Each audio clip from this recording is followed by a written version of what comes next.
សួស្តីអ្នកទាំងអស់គ្នាស្វាគមន៍មកកាន់ភាពបន្តខាង The Hero ទទួលដំណឹងមកថានឹងមានអាចផ្កាយដ៏ធំមួយធ្លាក់ចំទីក្រុងសេតដែលជាទីក្រុងរបស់សៃតាម៉ានៅនឹងឯងនិយាយទៅទីក្រុងសេតនេះមានរឿងញឹកជាងគេជាងឯងហ្មងពួកគេក៏ហៅ Hero ថ្នាក់ S ប្រមាណអ្នកមកដោះស្រាយជាបន្ទាន់រួមទាំង Cheno ផងដែរ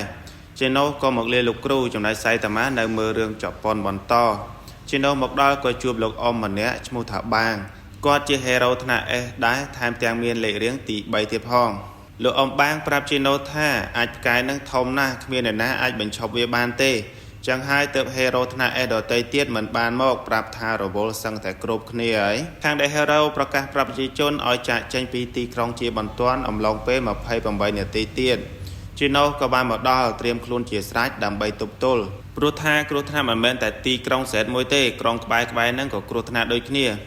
មានត្រេនយន្តថ្នាក់ S ម្នាក់ដែលបញ្ជាដោយ Hero ម្នាក់ឈ្មោះថាមេតលណៃប្រើប្រាស់មីស៊ីលដើម្បីកម្ចាត់អាចផ្កាយនឹងដែរតែទីបំផុតមេតលណៃនិង Cheno ក៏បានបរាជ័យព្រោះថាវាយអាចផ្កាយនឹងអត់បែកតតែសោះសៃតាម៉ាក៏បានមកដល់លោកអ៊ំបាងឆ្ងល់ហើយក៏អត់ដែរស្គាល់សៃតាម៉ាពីមុនមកដែរសៃតាម៉ាប្រើកំដាប់ដៃវាយអាចផ្កាយនឹងបែកបានយ៉ាងងាយស្រួលតែទោះជាយ៉ាងណាក៏មិនអាចជួយបានគ្រប់បែបយ៉ាងដែរដោយសារតែអាបអំណាចតូចៗនឹងនៅតែប៉ះពាល់ទីក្រុងដដែលគ្រាន់តែមិនសូវធ្ងន់ធ្ងរពេកនិងមិនមានមនុស្សស្លាប់មកដល់ផ្ទះវិញ Cheno ប្រាប់ថាគេឡើងរែងពី17មកដល់6មេតលណៃវិញឡើងពីលេខ7ទៅលេខ6ចំណែកឯសៃតាម៉ាឡើងរែងពី342ទៅលេខរៀងទី5ក្នុងថ្នាក់ C ដដែលសៃតាម៉ាក៏ថាអូចប់ហើយអញ្ចឹងសៃតាម៉ាចេញមកមើលខាងក្រៅក៏ជួប Hero ម្នាក់ឈ្មោះថា Tank Top Tiger លើកមុនហើយអាពេលហ្នឹងឲ្យតែជួបសៃតាម៉ាគឺថារោរឿងទៀតហើយចោតសៃតាម៉ាថាលេងខូចហ្មងវាមិនដែរអាណាលេខរៀងមិនចេះតិចឡើងមកដល់លេខ5ត្រឹមតែមួយផ្លេតប៉ុន្តែវាបានគិតទេថាអាចផ្កាយនឹងអត់មានណាអាចធ្វើអីវាបានទេមានតែសៃតាម៉ាវាអត់គិតសោះហ្មងអាប៉ែតនឹងចង់វាយសៃតាម៉ាទៀតហើយប៉ុន្តែគ្នាគេម្នាក់ទៀតមកដល់ថាមិនបាច់វាយទេប្រើល្បិចវិញក៏ប្រកាសប្រាប់ប្រជាជនថាដោយសារអាប៉ែតម្នាក់នេះឯងទើបធ្វើឲ្យទីក្រុងរបស់គេនឹងខ្ទេចខ្ទីអាពីរនាក់នឹងព្រមទាំងប្រជាជនថាឲ្យសៃតាម៉ាហើយថាឈប់ធ្វើជា Hero អីទៅ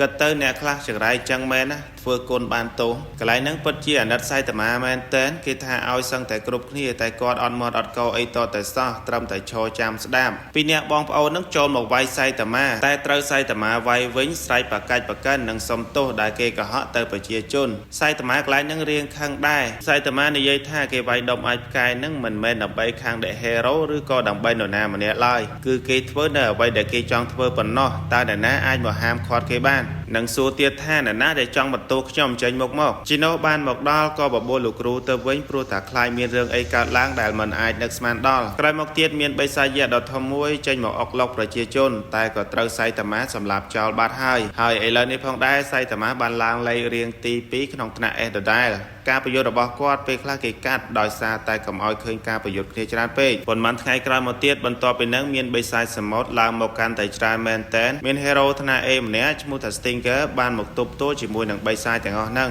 ដោយប្រើលំពេងផ្លែទំពាំងរបស់គាត់ Stinger សម្រាប់បិសាចអស់ជាច្រើនមែនតែនតែនៅតែចាញ់នៅពេលដែលអាមេគេហ្នឹងបានមកដល់មើលទៅ Stinger ទំនងជាស្លាប់ហើយក៏មិនដឹងដែរ Hero ដទៃទៀតក៏ប្រញាប់ទៅជួយដែរតែកន្លែងកើតហេតុហ្នឹងនៅទីក្រុងជេរៀងឆ្ងាយដែរ Hero ខ្លះជិះកង់ខ្លះទៀតជិះឡានដោយដើរលេងចូលឆ្នាំខ្មែរអញ្ចឹងអាមេបិសាចឈ្មោះថា Sea King នឹងប្រើរយៈពេលតែមួយផ្លេតបានផ្ដួល Hero អស់ជាច្រើននិងចុងក្រោយកំពុងប្រយុទ្ធគ្នាជាមួយនឹង Sanik ដែលរត់ចេញពីគុកជាប់គុកដោយសារអុកឡុកទីក្រុងលើកមុនត្រូវសៃតាម៉ាវាយសន្លប់Sanik វាយយ៉ាងណាក៏វាយអត់ឈ្នះ Sea King ដែរសូម្បីតែរកអាកាសរត់នឹងរត់អត់ចង់រួចផងនិងរហូតរបូតខោអាវអស់រលីងសៃតាម៉ាក៏បានជួបគ្នាជាមួយនឹង Movement Rider សួរតែបានឃើញ Cheno អត់ដោយសារតែអ្នកទាំងពីរហ្នឹងបានបែកគ្នាចំណែក Sanik នេះវិញក៏រត់មកជួបនឹង Cheno ប្រជាជនក្នុងទីក្រុងជេទាំងអស់បានលាក់ខ្លួននៅក្នុង shelter ដ៏ធំមួយកន្លែងតែក៏ត្រូវបាន Sea King នឹងរកឃើញដដែល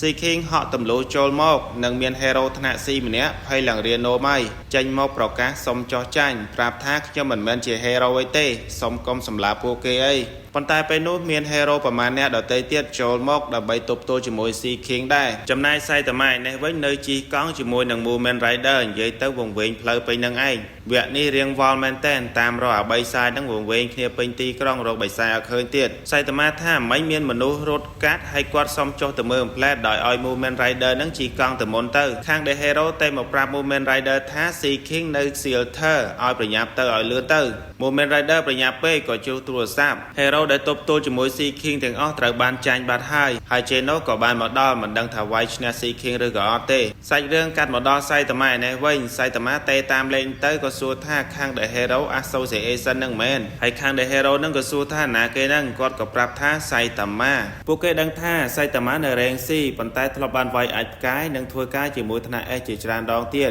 ឃើញ Saitama ជាអ្នកមានសមត្ថភាពអញ្ចឹងក៏បញ្ជាក់ប្រាប់ថា Sea King នៅ Theater ឲ្យប្រញាប់ទៅជួយផងឥឡូវនេះដល់វគ្គប្រយុទ្ធរវាង Cheno និង Sea King ម្ដងCheno ចេញប្រយោជន៍ឃើញថាវាយជាមួយបាននិងខ្លាំងជាងគេក្នុងចំណោម Hero ទាំងអស់មនុស្សទាំងអស់ចាប់ផ្ដើមមានសង្ឃឹមប៉ុន្តែយូរបន្តិចក្រោយមកនៅតែមិនមែនជាដៃគូរបស់ Sea King ដដែល Cheno ទោះបីជាស្លាប់ក៏នៅតស៊ូការពារប្រជាជនដែរដែលមើលទៅរបួសធ្ងន់ធ្ងរខ្លាំងមែនទែន Saitama ក៏ក្រមកដល់ទៀតតែ Mumen Rider ក៏បានមកដល់ហើយក៏ជួយទប់ទល់ជាមួយនឹង Sea King ឃើញថាគាត់គ្មានសមត្ថភាពអីទាល់តែសោះសូម្បីតែខ្លួនគាត់ផ្ទាល់ក៏គាត់ដឹងដែរតែគាត់ជាមនុស្សតស៊ូទោះបីជាត្រូវស្លាប់ក៏មិនចោះចាញ់ធ្វើឲ្យមនុស្សនៅទីនោះសក់ទឹកភ្នែកស្ទើរតែគ្រប់គ្នានិងសែកប្រាប់ថាស៊ូឡើងតែទោះជាយ៉ាងណាក៏មិនអាចតស៊ូជាមួយ Sea King បានសូម្បីតែបន្តិចតែជាសំណាងល្អ Saitama ក៏បានមកទាន់និងសរសើរទៅទឹកចិត្ត Mumen Rider មែនទែនហើយក៏សួរទៅ Cheno ថាយ៉ាងម៉េចហើយចាំបន្តិចទុកឲ្យគាត់ជាអ្នកចាត់ការ Sea King ដាក់មួយដៃ Saitama អត់កិច្ចនិយាយទៅឈរឲ្យវាយហ្មងអត់មានខ្ទាទៅណាសំបីតែបន្តិចសោះមនុស្សទាំងអស់ហាក់គ្មានសង្ឃឹមព្រោះពួកគេដឹងថា Saitama ជា Hero ថ្នាក់ C ដោយសារតែថ្នាក់ទាបតែអ្នកខ្លះក៏កត់សម្គាល់ត្រង់មួយដៃរបស់ Sea King គឺថាអត់មានធ្វើឲ្យ Saitama កើតអីទាល់តែសោះ Saitama ក៏វាយ Sea King មួយដៃស្លាប់បាត់ទៅមនុស្សម្នាសប្បាយចិត្តយ៉ាងខ្លាំងពេលដែលបីសាច់កំណាចស្លាប់បាត់និយាយទៅច្រើនវគ្គមកនេះ Saitama នៅតែមិនទាន់ជួបដៃគូខ្លាំងនៅឡើយទេព្រោះថាសត្រូវទាំងអស់កន្លងមកនេះយកឈ្នះបានដោយប្រើតែមួយដៃប៉ុណ្ណោះសាខាខាង The Hero ទីក្រុង Set ដែលជាទីក្រុងរបស់ Saitama នៅផ្ទាល់នឹងឲ្យ Saitama ឡើងរែងទី1ក្នុងថ្នាក់ C ដដែលចប់ហើយ Hero ខ្លាំងតែអត់ងាយឡើងរែងតតែសោះវេទនាជាងគេហ្មងតែពួកគេរួមទាំងអ្នកមកពីសាខាធំប្រម៉ូតឲ្យ Saitama ចូលថ្នាក់ B តែមុនប្រម៉ូតអ្នកធ្វើការនៅនឹងចរិតដូចមិនទេសួរ Saitama ថានៅថ្នាក់ C ឬក៏ចង់ឡើងថ្នាក់ B ឆ្ងល់ដែរ Saitama សុខចិត្តធ្វើការជាមួយពួកនឹងតែក៏សរសើរទៅកាន់ Saitama ដែរព្រោះថាគាត់អត់សូវចេះប្រកាន់ច្រើននិងអត់សូវខ្វាយខ្វល់អីទេនិយាយទៅគាត់ជា Hero ខ្លាំងហើយមានចរិតល្អមែនទែនបើប្រៀបធៀបទៅដូចគ្នាជាមួយនឹង Superman អញ្ចឹងទោះបីជាយ៉ាងណាក៏នៅតែការពារប្រជាជនដែរពេលយប់ Saitama ដើរមកតាមផ្លូវដោយសារឈ្ងុយអាហារពេកក៏ចូលមកមើលហើយក៏បានជួបនឹង Mumen Rider អ្នកទាំងពីរពិតជាចូលចិត្តគ្នាមែនទែននិងនិយាយគ្នាលេងពេលជួបគ្នាពេលជិះកង់តាមរក Sea King អីហ៎វគ្គនេះយើងចប់ត្រឹមនឹងជួបគ្នាអេពីសូតក្រោយដែលជាវគ្គបញ្ចប់នៃ Season 1